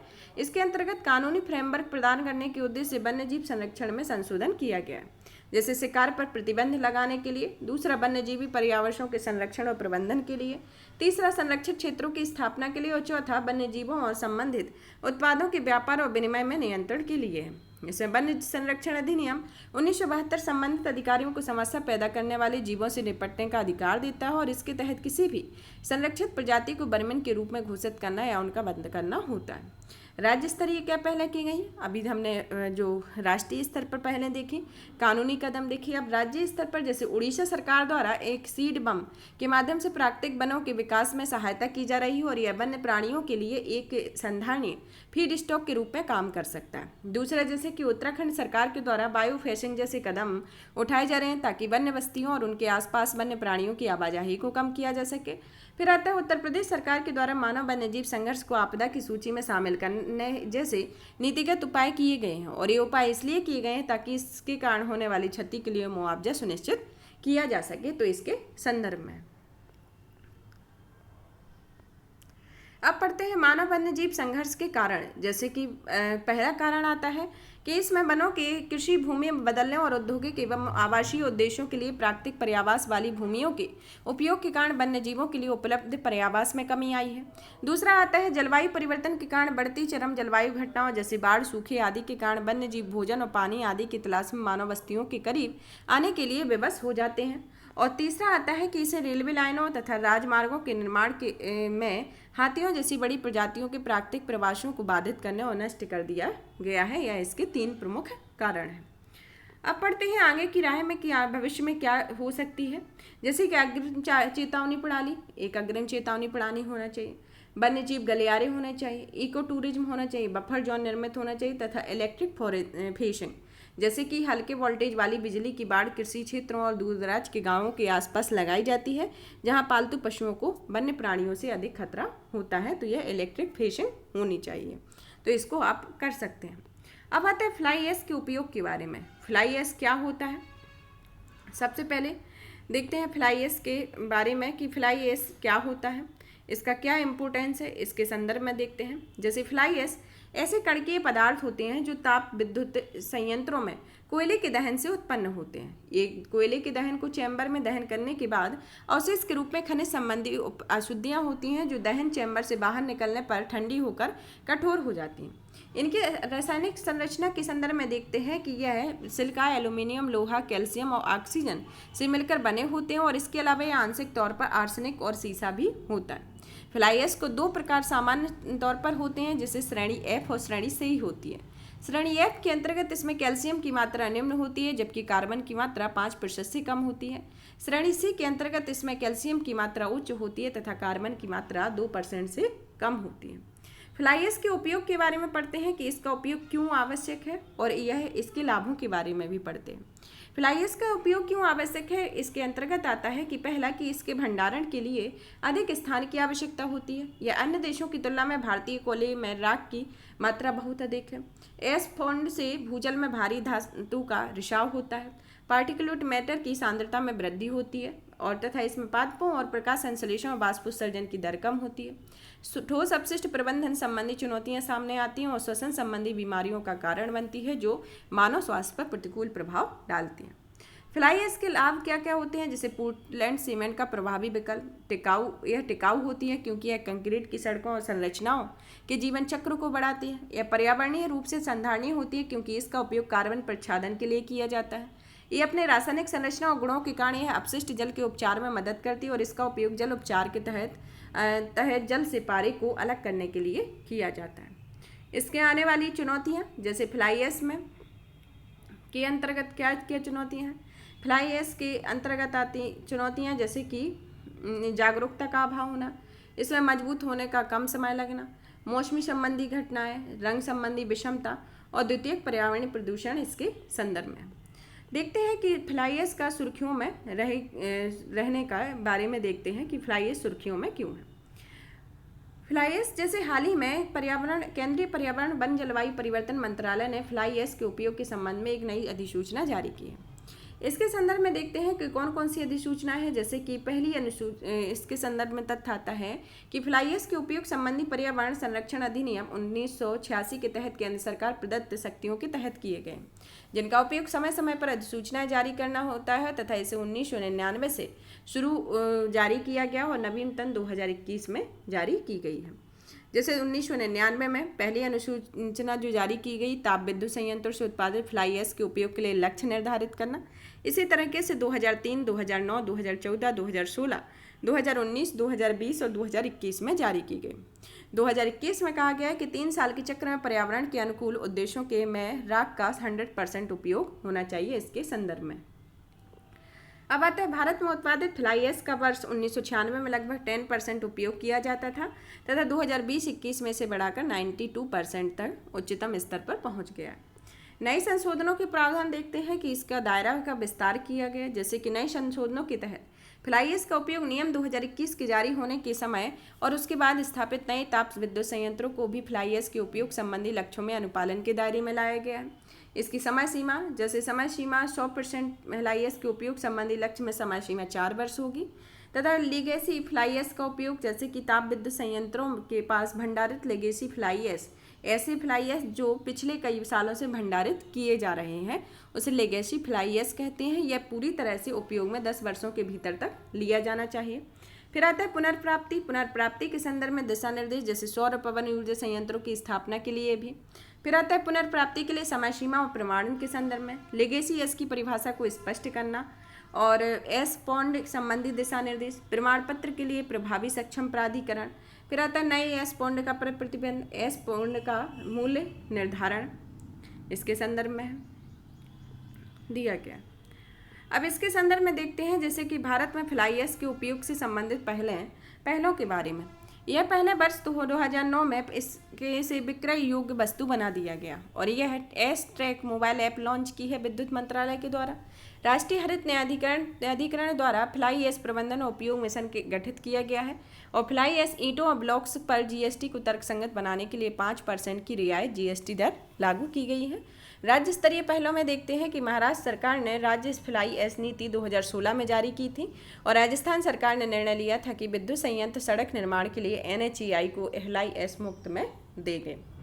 अब आता है आगे की राह के संदर्भ में कि खदानों को भरने और सड़क निर्माण के लिए फ्लाई ऐश का उपयोग अनिवार्य किया जाना चाहिए। रेलवे लाइन को टीटीपी के कोयला यार्ड में एस डाई को पॉइंट्स तक बढ़ाया जाना चाहिए। फ्लाई ऐश के उपयोग को प्रोत्साहित करने के लिए परिवहन संबंधी सब्सिडी पर विचार किया जा सकता है। फ्लाई ऐश ईंटों और टाइल्स विनिर्माण इकाइयों की स्थापना के लिए निजी क्षेत्र के उद्यमियों को प्रोत्साहन दिया जा सकता है। फ्लाई ऐश की निर्यात संबंधी संभावनाओं का पता लगाया जाना चाहिए इसके संदर्भ में है। तो ये फ्लाई ऐश के संदर्भ में था। अब पढ़ते हैं समुद्रयान मिशन के बारे में। समुद्रयान के बारे में सबसे पहले तो पढ़ते हैं कि समुद्रयान है क्या, समुद्रयान को किसके द्वारा लॉन्च किया गया, इन सब के बारे में पढ़ते हैं। समुद्रयान यह भारत का पहला मानव युक्त मानव महासागर मिशन लॉन्च किया गया है। यह भारत अब संयुक्त राज्य अमेरिका, रूस, जापान, फ्रांस और चीन सहित चुनिंदा देशों की एलिट क्लब में शामिल हो गया है तथा 6000 करोड़ की डीप ओशन मिशन के तहत 3 व्यक्तियों के साथ पनडुब्बियों को लगभग 6000 मिशन की गहराई तक भेजा जाएगा। पेयजल सुरक्षा और नीली अर्थव्यवस्था के लिए समुद्री संसाधनों का अन्वेषण संभव करेगा। गहरे समुद्र में खनन और अन्वेषण को संभव बना देगा। इसके संदर्भ में अब आता है कि हाल ही में केंद्रीय पृथ्वी विज्ञान मंत्रालय ने समुद्रयान मिशन के विवरणों को साझा किया है।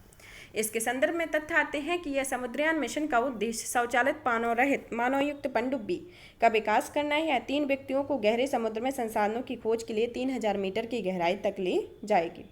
इसके अंतर्गत जैसे कि मत्स्य 6000 का विकास चेन्नई स्थित राष्ट्रीय समुद्र प्रौद्योगिकी संस्थान द्वारा किया जा रहा है और इसमें 6000 मीटर की गहराई में जाने वाली रिमोटली ऑपरेट व्हीकल के अलावा गहरे समुद्र अन्वेषण के लिए निम्नलिखित अंडर वाटर उपकरण विकसित किए गए, जिसके अंतर्गत आता है स्वचालित कोरिंग सिस्टम, स्वचालित अंडर वाटर व्हीकल और डीप सी माइनिंग सिस्टम आता है। मत्स्य 6000 सामान्य ऑपरेशन के तहत 12 घंटे और आपात स्थिति में 96 घंटे तक जल के भीतर रह सकती है। इसे डीप ओशन मिशन के तहत विकसित किया जा रहा है। इसको किसके अंतर्गत किया गया है? डीप ओशन मिशन के तहत। डीप ओशन मिशन क्या है? डीप ओशन मिशन को वर्ष 2021 में 5 वर्षों के लिए 4077 करोड़ की रुपए की कुल बजट के साथ मंजूरी दी गई थी। इस मिशन का उद्देश्य गहरे समुद्र में संसाधनों को खोज करना है तथा महासागरीय संसाधनों के संधारणीय उपयोग के लिए गहरे समुद्र से संबंधित प्रौद्योगिकियों को विकसित करना होता है। यह महासागरों में 200 मीटर की गहराई के नीचे के भाग को गहरा या समुद्र या डीप सी के रूप में परिभाषित किया गया है। कितने मीटर की गहराई? 200 मीटर की। यह संधारणीयता की दृष्टि से महासागरों के महत्व को ध्यान में रखते हुए संयुक्त राष्ट्र 2021 से 2030 तक संधारणीय विकास के लिए महासागर विज्ञान दशक घोषित किया गया है। यह ब्लू इकोनॉमी पहलों का समर्थन करने के लिए एक मिशन मोड प्रोजेक्ट है जो ब्लू इकोनॉमी, आर्थिक विकास, बेहतर आजीविका और रोजगार के साथ साथ समुद्री पारिस्थितिकी के स्वास्थ्य को संरक्षित रखते हुए महासागरीय संसाधनों का संधारणीय उपयोग करता है तथा इस मिशन को पृथ्वी विज्ञान मंत्रालय के तत्वाधान में लागू किया गया है। इसके संदर्भ में अब पढ़ते हैं ब्लू इकोनॉमी के संदर्भ में क्या क्या पहलें की गई हैं। जैसे कि पहली पहल इसके अंतर्गत आती है कि इसे पृथ्वी विज्ञान मंत्रालय के द्वारा भारत की ब्लू इकोनॉमी के लिए राष्ट्रीय नीति मसौदा तैयार किया गया।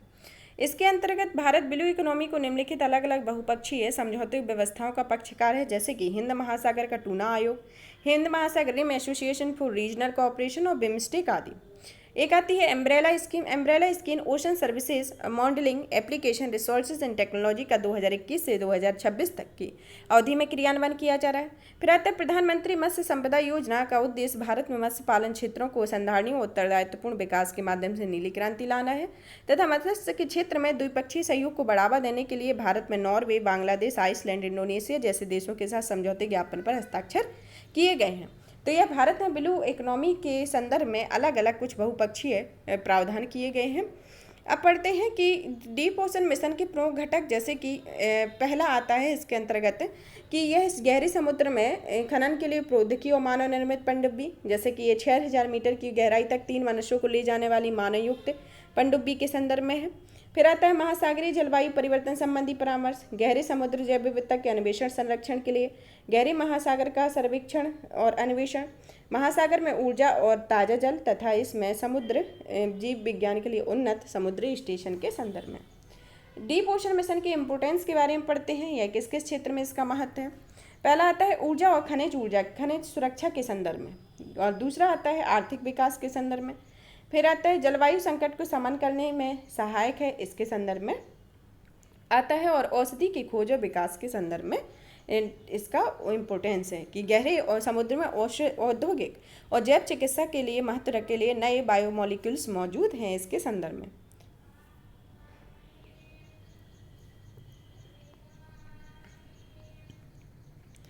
अब पढ़ते हैं इसके संदर्भ में कि आगे की राह क्या है।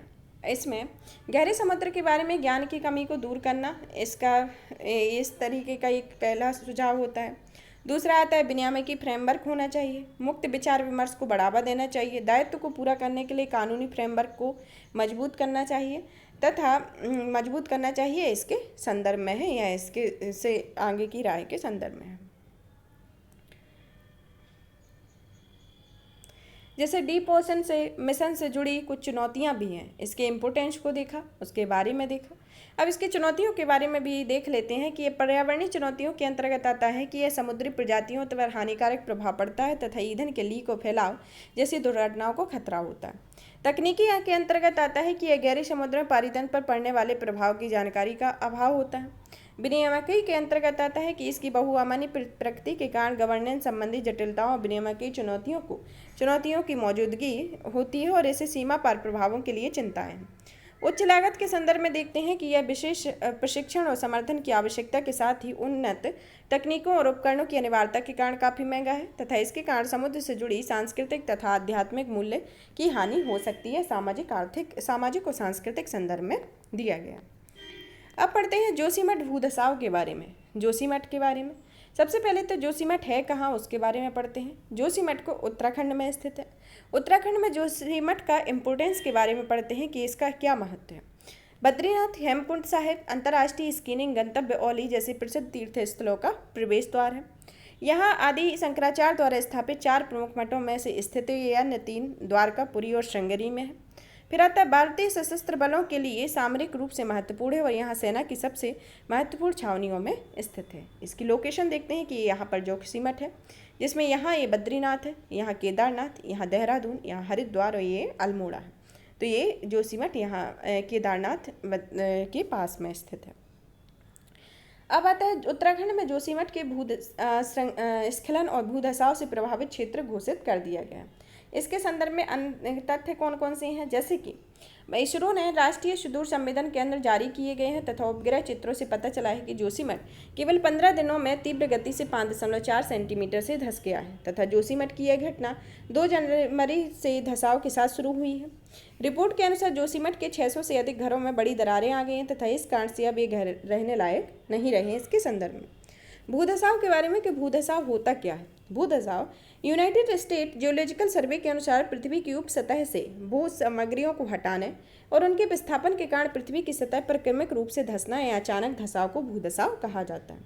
भूदशाव एक वैश्विक समस्या है जो विशेषज्ञों का अनुमान है कि 2040 तक भूदशाव में विश्व का 8% सतही भूमि प्रभावित होगी और दुनिया भर में 21% प्रमुख शहरों में लगभग 1.2 बिलियन लोग ही रहते हैं। इसके संदर्भ में भूदशाव अक्सर जल, तेल, प्राकृतिक गैस, खनिज संसाधनों, पंपिंग, फ्रैकिंग या खनन गतिविधियों द्वारा जमीन से बाहर निकालने के लिए कारण होता है तथा इसके अलावा यह प्राकृतिक घटनाओं जैसे कि भूकंप, मृदा का संपीड़न, कटाव और घूर्णन के निर्माण आदि के कारण हो सकता है।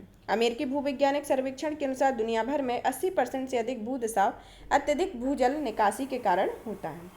जोशीमठ में भूदशाव का क्या कारण है, इसमें अवस्थिति और स्थलात्मक कृति के बारे में देखते हैं कि जोशीमठ पहाड़ी के मध्य भाग में ढलानों पर स्थित है तथा यह निम्नलिखित से घिरा हुआ है। यह पश्चिम में कर्मनासा और पूर्व में ढकलाना नदियों से घिरा हुआ है। जोशीमठ के दक्षिण में धौलीगंगा और उत्तर में अलकनंदा नदियां बहती हैं। शहर के आसपास का क्षेत्र अत्यधिक भारी सामग्री की मोटी परत से ढका हुआ है, जिसके कारण यह भू धसाव के प्रति अत्यधिक संवेदनशील है। उत्तराखंड राज्य आपदा प्रबंधन प्राधिकरण द्वारा किए गए अध्ययन से इस बात पर प्रकाश डाला है कि 12 मासी जलधारा ऊपरी इलाकों में बर्फबारी और कम मजबूती से आपस में जुड़ी अत्यधिक अपक्षय चट्टानों से भूस्खलन संभावित क्षेत्र बनाती है। इसका भूविज्ञान के संदर्भ में क्या कारण रहा है? इसमें जोशीमठ लगभग वक्रता थ्रस्ट पर स्थित है और यह एक विवर्तनिक की भ्रंश रेखा है। साथ ही यह स्थान मुख्य भूगर्भिक भ्रंश रेखा या मेन सेंट्रल थ्रस्ट या पाउंडिकेश्वर थ्रस्ट के भी बहुत निकट है तथा इसके कारण यह क्षेत्र विवर्तिक गतिविधियों से संबंधित धसाव के लिए अत्यधिक संवेदनशील है। अनियोजित निर्माण के संदर्भ में यह अगस्त 2022 में जारी किया गया है तथा यह जारी की गई USDMA सर्वेक्षण रिपोर्ट के अनुसार क्षेत्र की वहन क्षमता पर ध्यान दिए बिना अनियोजित विकासात्मक गतिविधियों में जोशीमठ के में ढलान की अस्थिर संबंधी समस्याओं को बढ़ाने में योगदान दिया है। अकुशल जल निकासी के संदर्भ में तथा जलवायु परिवर्तन का बल गुणक के रूप में कार्य करना तथा इसके अन्य कारक के अंतर्गत आता है कि NTPC की तपोवन विष्णु जल विद्युत परियोजना और जोशीमठ में बढ़ती आबादी और पर्यटन इसके संदर्भ में जो जोशीमठ में भूदसाव किया गया है उसके अंतर्गत क्या किया जा सकता है जिससे कि भूदसाव के होने वाली घटनाएं कम हों। जैसे कि निर्माण गतिविधियों पर प्रतिबंध लगाना चाहिए, विस्तृत जांच होनी चाहिए, टाउन प्लानिंग को संशोधित करना, जैसे कि टाउन प्लानिंग जो नए परिवर्तित कारकों और भौगोलिक परिस्थितियों में होने वाले परिवर्तन को ध्यान में रखते हुए इसमें संशोधन करना है। फिर आता है क्षेत्र में पुनः पौधारोपण करना, जैसे कि मिट्टी की क्षमता को बनाए रखना। विशेषज्ञों के इस क्षेत्र में विशेष रूप से संवेदनशील स्थितियों को पुनः पौधारोपण की सिफारिश करना होता है। इसके संदर्भ में ये सुझाव हैं। जैसे जोशीमठ में कौन कौन सी निर्माण परियोजनाएं चल रही हैं। पहले तो जोशीमठ में कौन कौन सी निर्माण परियोजनाएं चल रही हैं, जैसे तपोवन विष्णुगढ़ जल विद्युत परियोजना, दूसरी BRO की हेलिंग मारवाड़ी बाईपास परियोजना, चारधाम परियोजना में बद्रीनाथ राजमार्ग और चारधाम रेल और सुरंग परियोजना इसके अंतर्गत चल रही है। भारत में भूदसाव को रोकने के लिए क्या क्या उपाय किए गए हैं, जैसे समुचित भूजल निकासी का विनिमय होना और सुदूर संवेदन और GIS और बड़े स्तर पर अवसंरचना परियोजनाओं को लागू किया जा सकता है। इसके संदर्भ एक निगरानी बड़े स्तर पर अवसंरचना परियोजनाओं की निगरानी और एक विनियमन निर्धारित किया गया है जो उस परियोजना के अंतर्गत आता है। अब आता है इसके अंतर्गत जैसे महेश चंद्र मिश्रा समिति 1976 में गठित की गई थी, जिसमें की सिफारिशों में कहा गया था कि यह भारी निर्माण कार्य ढलानों और कृषि या वृक्षों की कटाई पर प्रतिबंध लगाया जाए और धरातल के माध्यम से वर्षा वन जल रिसाव को रोकने के लिए पक्की जल निकासी प्रणाली का निर्माण, कुशल सीवेज सिस्टम और कटाव को रोकने के लिए नदी के किनारे पर सीमेंट ब्लॉक का निर्माण करना इसके संदर्भ में एक सिफारिशें की गई थी और इनको यह समिति महेश चंद्र मिश्रा समिति सरकार ने हिमालयी सीमा के निकट भूदसाव के सर्वेक्षण के लिए स्टार्ट की थी। इसके संदर्भ में निष्कर्ष के रूप में देखते हैं कि जोशीमठ में भूदसाव संकट की स्थिति से निपटने के लिए केंद्र सरकार की एजेंसियां, विशेषज्ञ और राज्य सरकार लघु मध्यम और दीर्घकालिक योजनाएं तैयार कर रही है और सरकार को अन्य सभी संवेदनशील स्थलों पर भी मरम्मत और बहाली के प्रयासों को आवश्यकता का आकलन करना चाहिए। अब पढ़ते हैं भारत में बड़े बांध के बारे में। भारत में बड़े बांध के संदर्भ में देखते हैं कि सुर्खियों में क्यों रहा है। संयुक्त राष्ट्र ने एक नए अध्ययन से बताया है कि तलछट के जमाव के कारण 2050 तक भारत में लगभग 3700 बांधों की कुल भंडारण क्षमता 26% तक गिर जाएगी। इससे संबंधित तथ्य में आता है कि UNOINWEH द्वारा किए गए अध्ययन से पता चलता है कि 2050 तक 150 देशों में बड़े बांधों की कुल भंडारण क्षमता 26% की गिरावट आएगी और इस कारण बांधों में तलछट का जमाव होगा। तो किस संदर्भ में है? तलछट का जमाव होगा। इससे पहले 2015 में केंद्रीय जल आयोग की रिपोर्ट में कहा गया था कि 50 वर्षों से अधिक पुराने 141 बड़े जलाशयों में 1/4 की आरंभिक भंडारण क्षमता में कमी आई हुई है। बड़े बांधों से संबंधित मुद्दों में आते हैं पहले संरचनात्मक मुद्दे। संरचनात्मक मुद्दों के अंतर्गत आता है कि पुराने होते जा रहे बांध, जैसे कि आधी सदी पहले बनाए गए बांध, जो इस तरह से बड़े बांध धीरे धीरे कमजोर हो जाते हैं और ऐसा इसलिए होता है क्योंकि नदी की लहरें, गाद, रेत, बजरी से घर्षण के कारण कंक्रीट और स्टील जैसी निर्माण सामग्री खराब हो जाती है। अवसादीकरण के इसके पीछे दूसरा कारण है। फिर आता है भूकंपीय संवेदनशीलता आती है। इस संरचनात्मक मुद्दे हैं। फिर आता है पर्यावरणीय मुद्दे के अंतर्गत आते हैं जैसे पर्यावरणीय प्रभाव होना, जलवायु परिवर्तन। सामाजिक और सांस्कृतिक प्रभाव के अंतर्गत आता है विस्थापन और सांस्कृतिक हानि। राजनीतिक मुद्दे के अंतर्गत आता है इसे जल की कमी महसूस की जाती है जिसके परिणामस्वरूप दुनिया में संघर्ष हो रहे हैं, जैसे कि जो भांगड़ा नागल बांध से जल के आवंटन को लेकर पंजाब, हरियाणा और राजस्थान के बीच विवाद बना हुआ है। अन्य मुद्दों के अंतर्गत आता है कि बड़े बांधों का निर्माण अक्सर महंगा होता है और लागत में काफ़ी वृद्धि होती है, और बांधों में लाइफ टाइम टाइफाइड बुखार, टाइफस बुखार, मलेरिया हैजा जैसी जल जनित बीमारियों में भी वृद्धि होती है इसके संदर्भ में। अब पढ़ते हैं भारत में बड़े बांधों के लिए की गई पहलों के बारे में। बांध सुरक्षा अधिनियम 2021 के बारे में। यह चयनित बांधों की निगरानी, निरीक्षण, संचालन और रखरखाव और उनके सुरक्षित कामकाज को सुनिश्चित करने के लिए एक संस्थागत तंत्र प्रदान करती है। इसमें सभी चयनित बांधों के लिए एक व्यापक बांध सुरक्षा आकलन का प्रावधान किया गया और इसके तहत बांध स्वामियों द्वारा गठित विशेषज्ञ स्वतंत्र पैनल द्वारा आकलन किया जाना अनिवार्य है इसके संदर्भ में। बड़ी बांधों को रजिस्टर करना, बांध पुनरुद्धार और सुधार की परियोजना, वेब आधारित टूल्स जैसे कि CWC ने dam health rehabilitation monitoring application और seismic hazard analysis information system नामक वेब आधारित परिसंपत्ति प्रबंधन टूल्स विकसित किए हैं और बांधों की सुरक्षा निरीक्षण के लिए दिशा निर्देश दिए गए हैं, जिसका प्राथमिक उद्देश्य बांध स्वामियों, बांध इंजीनियरों और अन्य पेशेवरों को बांध निरीक्षण कार्यक्रमों की योजना बनाने और उन्हें लागू करने में मदद करने की जानकारी देना है इसके संदर्भ में।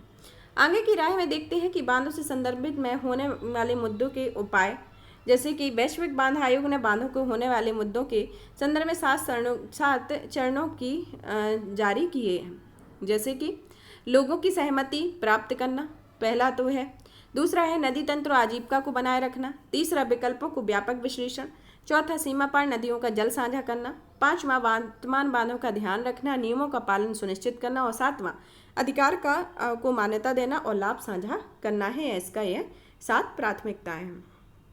नीतियों में कुछ संशोधन किए गए हैं कि पुराने बांधों को पुराने बांधों के मद्देनजर सामने आने वाली संकट की पहचान करते हुए मौजूदा नीतियों, योजनाओं, जल प्रबंधन तरीकों में तत्काल संशोधन किया जाना चाहिए इसके संदर्भ में। और बड़े बांधों को एक विकल्प का आकलन करना, जैसे कि देश के जल नीति निर्माताओं, योजनाकारों और जल प्रबंधकों को निष्क्रिय बड़ी जल भंडारण संरचनाओं के विकल्पों की खोज करनी होगी। इसके संदर्भ में ये सुझाव दिए गए। अब पढ़ते हैं अंतर्राष्ट्रीय कंटेनर ट्रांसशिपमेंट पोर्ट के बारे में। यह पत्तन पोत परिवहन जलमार्ग मंत्रालय ने ग्रेट निकोबार द्वीप में 41,000 करोड़ रुपए के मेगा अंतर्राष्ट्रीय कंटेनर ट्रांसशिपमेंट पोर्ट के लिए बोलियां आमंत्रित की हैं। यह परियोजना ग्रेट निकोबार द्वीप के गलाथिया खाड़ी पर निर्मित की जाएगी इसके संदर्भ में। इससे संबंधित अन्य तथ्य में आता है कि यह योजना ग्रेट निकोबार द्वीप समूह विकास का हिस्सा है। यह 4 चरणों में पूरा किया जाएगा, जिसके अंतर्गत पहला चरण आता है कि इसमें 4 मिलियन TEUs की हैंडलिंग क्षमता का निर्माण किया जाएगा। इससे विकास की अंतिम चरण 16 मिलियन TEUs तक किया जाएगा। अब पढ़ते हैं ICTP परियोजना का महत्व। इसका सामरिक स्थिति में देखते हैं कि यह सिंगापुर, क्लेक, कोलंबो जैसे मौजूदा ट्रांसशिपमेंट टर्मिनलों के साथ अंतर्राष्ट्रीय व्यापार मार्ग से निकटता रखता है। आर्थिक दक्षता के संदर्भ में यह भारतीय बंदरगाह प्रति वर्ष कार्गो के 200 से 220 मिलियन डॉलर के राजस्व के नुकसान को बचा सकते हैं और वर्तमान में 75% ट्रांसशिप किए गए कार्गो भारत के बाहर स्थित बंदरगाहों पर हैंडल किए जाते हैं इसके संदर्भ में। अब पढ़ते हैं इस परियोजना से जुड़ी चिंताएं कौन कौन सी हैं, जैसे कि पर्यावरण और पारिस्थितिकी चिंताएं। यह पारिस्थितिकी रूप से समृद्ध इस द्वीप को 1989 में बायोस्फीयर रिजर्व घोषित किया गया था। इसके अलावा इस द्वीप को 2013 में यूनेस्को के मैन एंड बायोस्फीयर प्रोग्राम के तहत शामिल किया गया था। इसमें लगभग लाखों पेड़ों की कटाई की जाती है इस परियोजना में, और इसमें द्वीप और वन्य जीव और जैव विविधता पर प्रतिकूल प्रभाव पड़ता है। इस ICTP प्रोजेक्ट के संदर्भ में है। इसको लेकर कुछ सामाजिक चिंताएं हैं। आपदा के प्रति कुछ संवेदनशील है, जैसे भूकंप, निमज्जन, पर्यावरणीय संबंधी प्रदूषण और व्यवहारिक चिंताएं बनी हुई हैं। इसके आगे की राय में देखते हैं कि प्रभावित प्रवाल भित्तियों का स्थानांतरण होना चाहिए, जैव विविधता संरक्षण योजना, जनजातियों की चिंता से दूर करना तथा आपदा को सहने में सक्षम अवसंरचना निर्मित की जानी चाहिए। अब पढ़ते हैं संक्षिप्त सुर्खियों के बारे में कि जैसे कि urban forestry and urban grinning in dry lands reports से संबंध में। यह रिपोर्ट एफएओ के ग्रीन अर्बन एसोसिएशन प्रोग्राम के ओएसिस प्रोग्राम के फ्रेमवर्क के तहत तैयार की गई थी। यह प्रोग्राम जलवायु, स्वास्थ्य, खाद्य, आर्थिक चुनौतियों से निपटने के लिए शुष्क भूमि वाले शहरों की प्रतिरोधक क्षमता में सुधार करने के लिए लॉन्च किया गया था। यह प्रोग्राम एफएओ की ग्रीन सिटीज पहल में सहायता करता और इस पहल को 2020 में लॉन्च किया गया था। ग्रीन सिटीज पहल का लक्ष्य अगले 3 वर्षों में दुनिया भर में कम से कम 100 शहरों में नगरीय और परिनगरीय आबादी की आजीविका में सुधार करना है तथा इसके जीवन को बेहतर बनाना हो।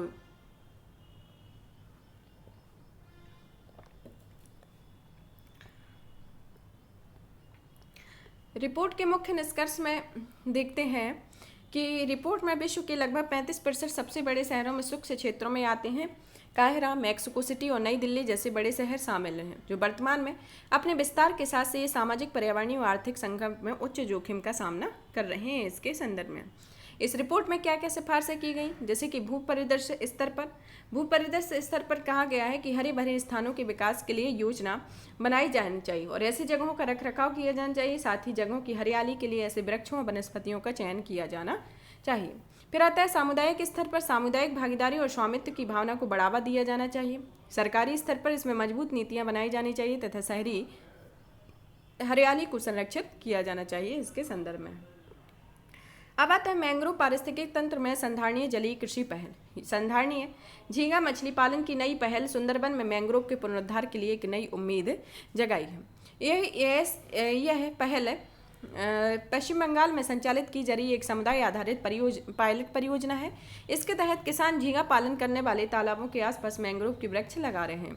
इसके संदर्भ में जो तटीय अपरदन को रोकने में सहायक होते हैं मैंग्रोव और इसे अंतर्ज्वारीय क्षेत्र में उगते हैं तथा यह चरम मौसमी घटनाओं में भी तूफानी लहरों को प्रभावों को कम करते हैं।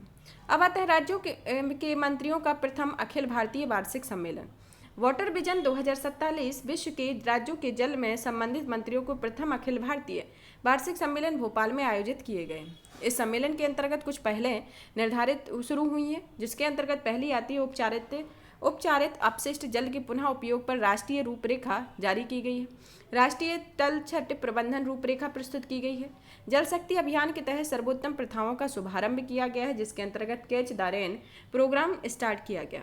कैच द रेन प्रोग्राम लोगों की सक्रिय भागीदारी से वर्षा जल संचयन संरचनाओं के निर्माण को बढ़ावा देना है। फिर आता है भारत जल संसाधन सूचना प्रणाली पोर्टल के अंतर्गत जल इतिहास नामक एक सब पोर्टल का उद्घाटन भी किया गया है। इसके अंतर्गत है फिर वाटर विजन पार्क की स्थापना का प्रस्ताव किया गया है और इसके अलावा जल एवं संबद्ध संसाधन का प्रबंधन की प्रमुख विशेषताओं जैसे एकीकृत डेटा रिपोजिटरी, डेटा में इंटेलिजेंस, इनसाइट आदि को रेखांकित किया गया है। सम्मेलन का इम्पोर्टेंस क्या है? यही योजना निर्माण प्रक्रिया क्रियान्वयन के मामले में अलग अलग सरकारी कार्यक्रमों और योजनाओं के लिए तालमेल स्थापित करेगी और जल गवर्नेंस से संबंधित प्रावधान जैसे संवैधानिक प्रावधान को राज्य सूची की प्रविष्टि 17 के अंतर्गत जल आपूर्ति, सिंचाई और नहरें, जल निकासी आदि से संबंधित है और संघ सूची की प्रविष्टि 56 में अंतर्राज्यीय नदियों और नदी घाटियों को विनियमित के और विकास से संदर्भित है। यह एक संवैधानिक प्रावधान किए गए हैं। अब आता है नेचर रिस्क प्रोफाइल के संदर्भ में। इसे संयुक्त राष्ट्र पर्यावरण कार्यक्रम और S&P ग्लोबल ने नेचर रिस्क प्रोफाइल को लॉन्च किया है। इसका उद्देश्य वित्तीय क्षेत्र को प्रकृति से संबंधित जोखिम को मापने और उसका समाधान करने में सक्षम बनाना है। NRP प्रकृति के प्रभावों और निर्भरताओं को विशिष्ट वैज्ञानिक रूप से मजबूत और कार्यवाही योग्य विश्लेषण प्रदान करने पर यह लक्ष्य पूरा किया गया है। इस प्रणाली के अंतर्गत Kunming Montreal global biodiversity framework पर आधारित हो। इस फ्रेमवर्क को दिसंबर 2022 में जारी किया गया था। अब आता है वन्यजीव संरक्षण बॉन्ड के बारे में। यह इसे राइनो बॉन्ड के नाम से भी जाना जाता है। यह 5 वर्ष की अवधि के लिए $150 बिलियन का एक सतत बॉन्ड है। यह दक्षिण अफ्रीका के 2 संरक्षित क्षेत्रों में काले गैंडों की आबादी के संरक्षण और उसमें वृद्धि के लिए जारी किया गया है तथा WCB एक परिणाम आधारित और विश्व बैंक द्वारा निर्धारित उद्देश्यों के लिए तैयार किया गया बॉन्ड है, जो यह संरक्षण गतिविधियों को वित्त पोषण के एक निजी पूंजी की व्यवस्था करता है। अब आता है एशियाई जल पक्षी गणना के बारे में। इसका आयोजन भारत में किया जा रहा है। यह कार्यक्रम एशियाई जलपक्षी एक गणना एक सिटीजन साइंस कार्यक्रम है जिसका उद्देश्य दुर्भूमियों और जलीय पक्षियों के संरक्षण और प्रबंधन करना होता है तथा यह प्रतिवर्ष आयोजित की गई थी तथा AWC global international water censorship का हिस्सा है तथा यह बैटलंग इंटरनेशनल द्वारा समन्वित कार्यक्रम है और इस योजना की शुरुआत 1987 में भारतीय उपमहाद्वीप में की गई थी। अब आता है सुर्खियों में रही प्रजातियां जैसे कि व्हाइट टम्पेड रॉयल तितली। यह तितली एक दुर्लभ प्रजाति है तथा इसे हाल ही में कलियाट केरल में देखा गया। इसके पहले यह प्रजाति को अगस्त्यकूडम और सैदुर्नी वन्यजीव अभ्यारण्य में देखा गया था। इसे वन्यजीव संरक्षण अधिनियम 1972 की सूची में के तहत संरक्षित किया गया। अब आता है ग्रेटर स्कोप। ग्रेटर स्कोप यह बतख की दुर्लभ प्रजाति है। इसे हाल ही में 90 वर्षों के बाद लोकटक झील में देखा गया है। इसे स्थानीय भाषा में सदांगम कहा जाता है।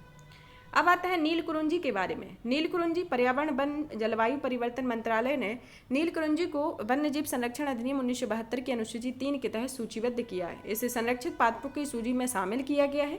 नीलकुरुंजी के बारे में यह झाड़ी है जो दक्षिण अफ्रीका में पश्चिमी घाट के सोला वन में उगती है। नीलकुरुंजी के फूल प्रत्येक 12 वर्ष के बाद पर खुलते हैं तथा इस पौधे का नाम कुंती नदी के नाम पर रखा गया है। पौधे का नाम प्रसिद्ध कुंती नदी के नाम पर रखा गया है। यह नदी केरल के साइलेंट वैली नेशनल पार्क से होकर प्रवाहित होती है तथा नीलगिरी पहाड़ियों का नाम भी नीलकुरुंजी के नीले रंग से उत्पन्न हुआ है जिसका शब्दार्थिक अर्थ होता है नीला पर्वत। अब पढ़ते हैं राम सेतु के बारे में। राम सेतु को आदम का पुल का भी कहा जाता है। यह तमिलनाडु के दक्षिण पूर्वी तट पर पावन द्वीप या रामेश्वरम द्वीप तथा श्रीलंका के उत्तर पश्चिमी तट पर मन्नार द्वीप के बीच उथले समुद्र में चूना पत्थर की एक श्रृंखला है। यह हाल ही में तमिलनाडु विधानसभा में एक संकल्प पारित कर एक केंद्र से सेतु समुद्रम शिप कैनाल प्रोजेक्ट को फिर से कार्य करने का आग्रह किया गया। यह प्रोजेक्ट राम सेतु को राष्ट्रीय विरासत का दर्जा की मांग की गई है तथा इस परियोजना के तहत भारत और श्रीलंका के बीच पाक जल संधि में जहाज़ों की आवाजाही के लिए एक पोत परिवहन मार्ग के निर्माण की योजना है जिसके अंतर्गत 2 चैनल प्रस्तावित है। आदम के पुल के आर पर और पहाक खाड़ी से होकर इसके संदर्भ में है। अब आता है मनेरू कुरुतु द्वीप के बारे में। National centre for earth science studies ने इस द्वीप से संबंधित एक अध्ययन किया है। इस अध्ययन से पता चला है कि इस द्वीप में डूबने का मुख्य कारण मानव जनित हस्तक्षेप है जिसके पिछले 2 दशकों में इस द्वीप में 39% भूमि क्षेत्र नष्ट हो गया है। यह द्वीप केरल की अष्टमुडी झील और कलरना नदी के संगम पर स्थित है तथा कलरना सिंचाई परियोजना के तहत तेनमाला बांध के निर्माण के लिए इस द्वीप का भूदशाव शुरू हो गया है इसके संदर्भ में। अब आते हैं डार्क स्काई रिजर्व के बारे में। डार्क स्काई रिजर्व यह ताल कावेरी दक्षिण भारत के हनले के रूप में उभरा है। ताल कावेरी कर्नाटक के कोडागु जिले में स्थित है। यह हनले लद्दाख में और भारत का पहला डार्क स्काई रिजर्व है। डार्क स्काई रिजर्व वे रिजर्व होते हैं जो सार्वजनिक या निजी भूमि को दिए जाते हैं और इनकी तारों वाली रातों की असाधारण या विशिष्ट गुणवत्ता या रात्रिकालीन वातावरण के कारण इसे पदनाम दिया गया है। Dark sky reserve dark sky कहा जाता है। अब आता है भूजल के लिए यूरेनियम संदूषण के बारे में। केंद्रीय भूजल बोर्ड अधिनियम ने हालिया रिपोर्ट में इस बात को रेखांकित किया है कि 12 राज्यों के भूजल में यूरेनियम का स्तर स्वीकार्य रूप से अधिक है इसके संदर्भ में है और पंजाब सबसे ज़्यादा प्रभावित है तथा इसके बाद हरियाणा आता है। अब आते सुर्खियों में रही झीलें जैसे विक्टोरिया झील। विक्टोरिया झील दिल्ली स्थित एक गैर लाभकारी विज्ञान पर्यावरण केंद्र ने तंजानिया में विक्टोरिया झील के जल की गुणवत्ता के प्रबंधन के लिए एक रिपोर्ट जारी की है। विक्टोरिया न्यांजा भी कहा जाता है। इस झील को विक्टोरिया न्यांजा भी कहा जाता है। यह विक्टोरिया झील अफ्रीका की सबसे बड़ी झील है। यह नील नदी इसका प्रमुख उद्गम स्रोत है। इसका जो प्रसार है वह तंजानिया, युगांडा और केन्या 3 देशों में है। चाड़ झील के बारे में यह जलवायु परिवर्तन चाड़ झील बेसिन में संघर्ष का बढ़ावा दे रहे हैं तथा पश्चिमी मध्य अफ्रीका के साहेलियन क्षेत्र में स्थित ताजे जल की झील है। यह झील चाड, कैमरून, नाइजीरिया व नाइजर के संगम बिंदु पर अवस्थित है। अब आता है हवाई का किलाऊ ज्वालामुखी। यह ज्वालामुखी फिर से ज्वालामुखी उद्गार हुआ है इसमें तथा किलाऊ ज्वालामुखी हवाई द्वीप पर स्थित एक सक्रिय सील्ड वॉल्केनो हो तथा इसमें कम गाढ़ेपन वाले मैग्मा का उद्गार होता है। इससे ढाल कम तीव्र होती है इसके संदर्भ में। अब आता है ऊर्जा दक्षता ब्यूरो का मानक और लेवलिंग कार्यक्रम। यह छत के पंखों को ऊर्जा दक्षता की अनिवार्य स्टार लेवलिंग के दायरे में शामिल किया गया। छत के पंखों को भी इसमें शामिल किया गया। मानक और लेबलिंग कार्यक्रम को 2006 में ऊर्जा संरक्षण अधिनियम 2001 के तहत शुरू किया गया था और इसके तहत उपकरण की दक्षता को प्रत्यक्ष रूप से दर्शाने के लिए एक स्टार रेटिंग दर्शाने की शुरुआत की गई थी। वर्तमान में यह निम्नलिखित उपकरणों के लिए अनिवार्य है, जैसे कि फास्ट, फ्री और direct food refrigerator, LED lamp, room air conditioner, colour TV, refrigerator, tube और फ्लोरेसेंट लैंप और stationary storage type electric water heater आते हैं। अब आते हैं वर्चुअल पावर प्लांट के बारे में। वर्चुअल पावर प्लांट को उपयोग को बढ़ाने के लिए जीएम, फोर्ड, गूगल सहित अन्य सही कंपनियां मिलकर मानक स्थापित करने का काम कर रही हैं। इसके अंतर्गत ये विकेंद्रीकृत विद्युत उत्पादन इकाइयों का एक नेटवर्क है। यह हजारों ऊर्जा संसाधनों जैसे कि इलेक्ट्रिक वाहन या इलेक्ट्रिक हीटर्स को एक साथ ला सकता है इसके संदर्भ में। अब आता है विद्युत क्षेत्र के लिए आपदा प्रबंधन योजना। विद्युत क्षेत्र में जैसे केंद्रीय विद्युत प्राधिकरण ने विद्युत क्षेत्र के लिए आपदा प्रबंधन योजना जारी की है। यह योजना उपयोगिताओं के लिए एक फ्रेमवर्क उपलब्ध कराती है तथा यह फ्रेमवर्क आपदा संबंध तैयारी, आपातकालीन प्रतिक्रिया और रिकवरी प्रयासों को मजबूत करने के लिए अग्र सक्रिय और एकीकृत दृष्टिकोण विकसित करने पर केंद्रित होता है। अब पढ़ते हैं ग्लोबल ओवरटर्निंग सर्कुलेशन के बारे में। ग्लोबल ओवरटर्निंग सर्कुलेशन यह ठंडे व गहरे जल में भूमध्य रेखीय रेखा की ओर प्रवाह तथा गर्म या निकट सतही जल के ध्रुव की ओर प्रवाह को कहा जाता है। यह अलग अलग महासागरीय वेशों के मध्य महासागरीय तथा वायुमंडल के बीच कार्बन और ऊष्मा के प्रभाव के लिए उत्तरदायी है। जीओसी आपस में जुड़ी निम्नलिखित दो ओवरटर्निंग सेल्स की एक प्रणाली है, जिसके अंतर्गत अपर सेल्स और लोअर सेल्स आती हैं इसके संदर्भ में। अब आता है महाराष्ट्र में एक अलग प्रकार का पठार खोजा गया है। यह पश्चिमी घाट के ठाणे क्षेत्र में एक दुर्लभ कम ऊंचाई वाले बेसाल्ट पठार की खोज की गई है। पश्चिमी घाट एक वैश्विक जैव विविधता हॉटस्पॉट है और यह भारत की यूनेस्को की विश्व विरासत में शामिल है। यह इस क्षेत्र में अब तक खोजा जाने वाला यह चौथा प्रकार का पठार है, जिसके पूर्व में प्राप्त 3 पठारों उच्च और निम्न ऊंचाई वाले लेटराइट्स तथा उच्च ऊंचाई वाले बेसाल्ट पठार है और यहाँ पर 24 अलग अलग कुलों की पादप और झाड़ियों की 76 प्रजातियाँ शामिल हैं। यहाँ पर हमारा एनवायरनमेंट से संबंधित टॉपिक फिनिश होता है। नेक्स्ट क्लास में हम नेक्स्ट टॉपिक के साथ मिलेंगे। और भी इसी तरीके की वीडियो को देखने के लिए चैनल को लाइक करें, सब्सक्राइब करें, शेयर करें। धन्यवाद।